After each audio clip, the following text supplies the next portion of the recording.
Hello guys, good morning. Welcome to my channel. And it's me again, ang inyong chismosong Kaal the Vlogger. So gusto ko munang magpasalamat sa inyong lahat na walang sawang tumatangkilik, nanonood, sumusuport at sumusubaybay ng mga content ko araw-araw dito sa aking channel. So thank you so much for your love and support na binibigay, especially sa oras na nilalaan ninyo para manood dito sa channel ko. So good morning everyone, happy Wednesday sa ating lahat. So wag ninyong babaktawan o lalaktawan tong ating topic for today's video. I'm sure na hindi ninyo pagsisisihan na pinanood nyo to mula umpisa hanggang hulihan. Okay, buong buo. So eto na, dumako na tayo sa ating main topic for today's video. Ito just a little throwback lang mga ka-ADN, kasi isa to sa mga nabura kong topic Hindi ko alam kung bakit, pero ngayon binabalik ko na. Naaalala nyo ba yung nilabas ko about SL and Alden, na sinopla mismo ni Alden sa isang interview yan si SL, at sinabing magkaibigan lang sila. At ganun lang si Alden sa mga kaibigan niyang babae or tropa niyang babae. Masyadong binibigyan ng halaga or pansin ng mga or meaning ng mga taong nakapaligid sa kanila or sa kanya, 'di ba? Binibigyan ng kulay. So ito na guys, watch this. Mamaya ipapaliwanag ko sa inyo ng buong buo. So ito na guys, watch this. Pero gano'n naman po ako sa lahat actually. Na-picturean lang po kami siguro or na-videohan kami na binabati ko siya. First time ko siyang nakita nun So wala naman po silang dapat huwag na lang bigyan ng mali siya. Bibigan ko po si Sanya. Ganun po ako sa lahat. And sana huwag na natin i-badmouth yung tao kasi hindi naman natin alam yung totoo. And hindi siya yun Kilala ko si Sanya, mabait na tao yun. Ano ka pa rin ba? Nalilimitahan ka pa rin dealing with girls, lalo na sa mga co-stars ng babae. Kasi nga pag may ganon, nababas talaga. Hindi na, ako po yung, that's why, ganun, wala po akong, hindi na po ako ganun. Nilet go mo na yung ganon. Nilet go na po siya. Good. Kasi parang, hindi ka na conscious, kumbaga. Hindi na po ako conscious kasi it's about giving respect to people around you. It's about, kumbaga kung bibigyan man ng mali sa'yo ng ibang tao, hindi na po namin sagot yun, hindi na po namin problema. Kasi umaarte, kumikilos lang po kami ng naaayon sa alam namin kung anong tama.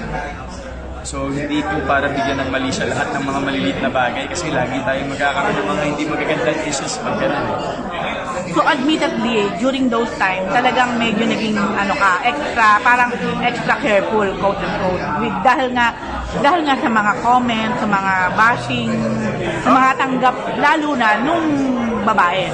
Pero siguro po ngayon, parang ever since naman po na nag-start, totoo naman po ako sa siguro, hindi naman po ako nagpapanggap, hindi rin po ako umaarte, especially off-cam, hindi po ako ganun. So, but ngayon po siguro, since parang it's about time naman na kumbaga maging how say this? Parang it's about time naman po na maka-experience naman po ng ibang and you get to know more people as well. At kung nakita nyo na ngayong recap, so once again, si TTO sa mga admins ko na kay babae na binibigyan ako ng updates, and syempre most especially hindi sila nagsasawang bigyan ako ng updates and pagkatiwalaan dito sa channel ko at ilabas lahat ng mga katotohanan patungkol kina Main at Alden. So, ito na, dumako na tayo sa ating main topic for today's video. Agad-agad. Siyempre, kailangan ko muna magpaalam bago natin ilabas yung mga yan. Pagka hindi tayo pinayagan, which means private. Okay? I respect that. So, ito na, dumako na tayo sa ating main topic for today's video. Like what I said before or kanina, nabora ko na nga ito kasi na mare-upload ko ulit to kasi nga I miss this content and I miss this issue. So shall we start? Boom, Alden Richards sinopla na si SL or si Sanya na talagang magkaibigan lang sila at magkaibigan lang talagang turingan nila. Syempre lahat naman ng babae, lahat ng mga ganun na close si Alden tinuturing niyang mga kaibigan, binibigyan lang naman ng meaning ng mga taong dilulo na mga ewan ko ba, may mga sira ata sa brain tong mga to no? Binigyan nila ng meaning at binigyan nila ng masamang kahulugan. So ibig sabihin ganyan din siya kay Barbie, ganyan din siya kay Bea Binene, di ba? Na mga kaibigan niya sa showbiz na nakasabayan niya sa Twin Hearts. Ganyan din siya kina Joyce Chang, ganyan ba? Di ba? Ay naku, masyado ko yung mapagbigay ng meaning yan na malinaw na sa inyo na mismong si Alden na ang nambasag sa mga kalukuhan at sa mga kawalang yaan ninyo na talagang hindi totoo yung mga pinapakalat yung fake news about SL and Alden noon. So ayan, ang sarap lang balikan na talagang yung issue na ito kahit na ilang months na nakaraan, ang sarap pa rin balikan at ang sarap pa rin i-re-upload nitong mga napag-anuhan natin yung mga issue na talagang napag-usapan natin noon. So dito pa lang guys, dito pa lang sa interview na yan, pahiya na yung mga SD fans na ngayon nahimlay na nga kasi nga 'di ba nagfo-focus na ang kanguso sa KD or sa Sakden, sa SD pala, sa SD sa Sakden. 'Di ba na wala din naman talagang pinatutunguhan or wala din naman growth tayong nakikita kasi nga fake news lang naman yun, gaya ng Sakden, gaya ng gaya ni ni SL at ni Alden, di ba? At ganun lang si Alden talaga sa mga kaibigan niyang babae, mapagbigay ng bulaklak pagka may birthday, kahit sino may birthday binibigyan niya ng bulaklak, hinaharana niya, di ba? Wag tayong ganun at wag tayong mapagbigay ng di ba? Kung ako sa inyo, tigil-tigilan nyo na yung mga kahihit-hit ninyo ng masamang bisyo, okay? Kasi dyan kayo mapapahamak in the future di ba? Dyan din kayo ano ng bonggang-bongga mahuhuli, okay? Kaya ako mismo, ako yung kaya tayo focus na lang tayo sa mga ginagawa natin, and syempre nire-upload ko lang to para sa ganun maintindihan ng iba na syunga dito sa YouTube, and syempre sa mga I'm sure na miss din to ng mga subscribers ko at sana umabot to ng 1,000 tong content na to kasi nung nakaraan umabot to ng 1,000 February, ka-upload ko lang, diba? Kaka-vlog ko pa lang na ito. So like what I said kanina, ulit wag inyong bigyan ng meaning ang closeness ni Alden sa ibang mga kaibigan niyang babae, sa mga co-worker niya. Diyan malinaw na sinabi niya sa interview, magkaibigan lang sila at magka-coworker. Oo, nagkakasalubong sa GMA, 'di ba? Hindi naman maiiwasan 'yun. Syempre ganun yung magkaibigan, tapos 'Di ba? Kung ano-ano na yung pinapakalat ng reporter, kung ano-ano na yung pinapakalat ng mga interviewer na kesyo ganito, ganyan na si Alden at si Sanya magka ano daw, something something, at saka um inaano na nila sa TikTok no, pati sa Reels ini-edit nila yung sagot ni SL pati ni Alden na sila daw yung pinapatungkulan ng bawat sagot na sa kanila ng bonggang-bongga. Di ba yung Morena, hindi, excuse me, hindi Morena yung idol ninyo. Ang Morena naghahalo yung puti sa brown. Ganon yung ganon yung Morena, yung ulik ba na negra. Di ba yun yung negrang-negra.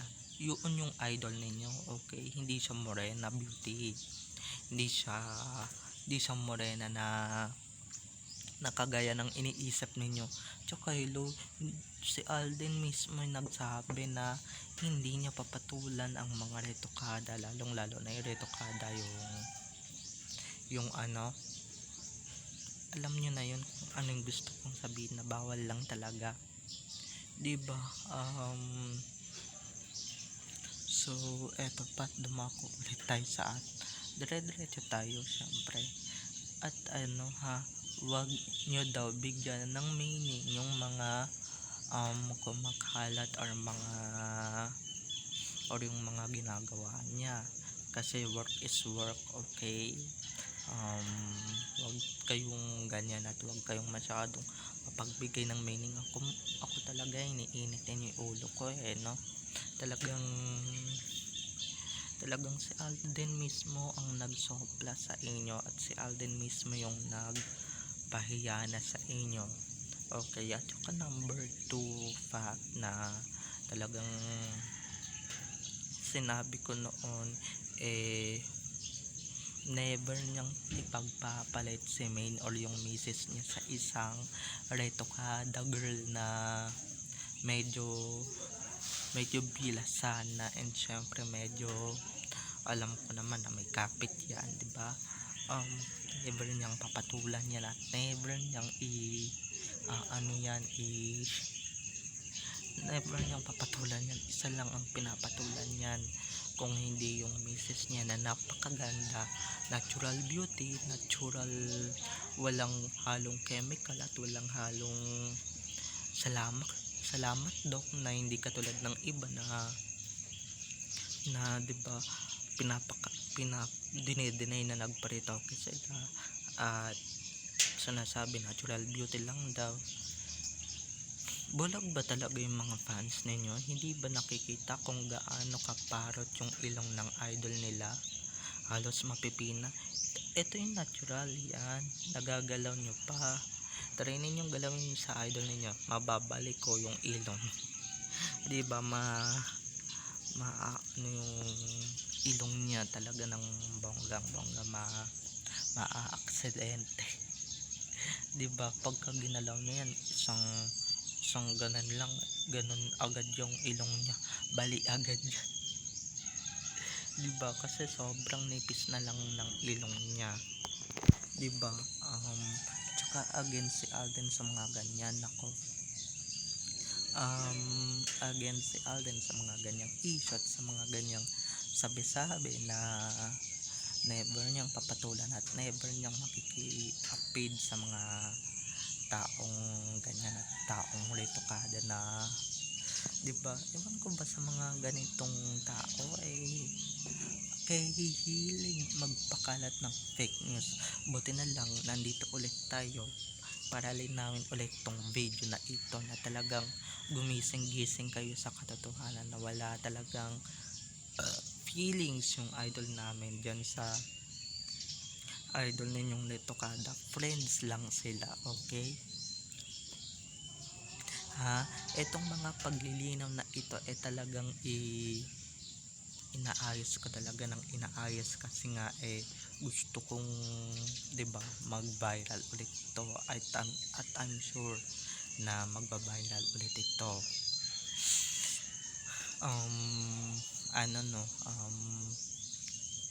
wala na akong ibang masabi. Siguro yung reporter na nagtatanong sa kanya ay talagang nalinawan na talaga na friends lang sila ni SL at saka mag-coworker lang sila. Eto kasi marurumi isip, 'di ba? Marurumi isip porket ba binigyan ng bulaklak at porket inaalalay at talagang magkakaroon na ng something sila na, 'di ba? I-check niyo na muna yung utak ninyo at saka pwede ba di porket na gumawa ng mga sweet moments sa teleserye, sa movies, sa mga ganito ganyan na shows sila na scripted lang yon, okay? At syempre sinusunod lang naman yung mga utos ng mga nasa taas, alam niyo naman, di ba? Alagang-alaga nila yan, retokada na yan. So bye-bye na mga ka-ADN, I love you all, have a nice day, keep safe and God bless. Sana nagustuhan ninyo yung update ko, okay? So don't forget to subscribe to my YouTube channel for more videos and uploads patungkol kay Main at Alden at patungkol din sa kanilang mga buhay-buhay inside or outside man yan sa showbiz. Bye bye, I love you all, happy Wednesday everyone, bye.